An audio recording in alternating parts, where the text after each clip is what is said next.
দারিদ্রতা আপনার দুয়ারে এসে কড়া নাড়ছে।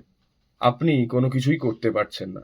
এমন অর্থও নেই যে আপনি বিভিন্ন কিছু কবচ, বিভিন্ন পূজা করিয়ে সেগুলো ঠিক করবেন। আর যদিও কবচ করান, খুব তাড়াতাড়ি আপনি ফল যে পাবেন তা কিন্তু নয়। এক্ষেত্রে আপনি কি করতে পারেন? সবথেকে সংক্ষিপ্ত উপায় এবং সর্বশেষ উপায়, শিব দারিদ্র্য দহন স্তোত্রম।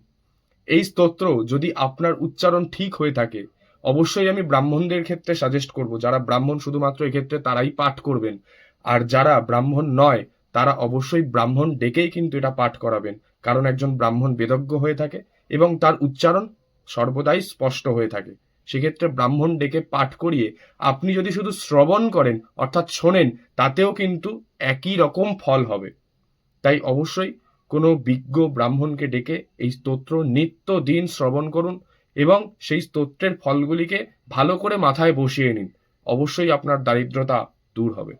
এর জন্য বিশেষ কিছু কবচ বা বিশেষ রত্ন কোনোটাই সেই মুহূর্তে আপনাকে ফলদায়ী করতে পারবে না।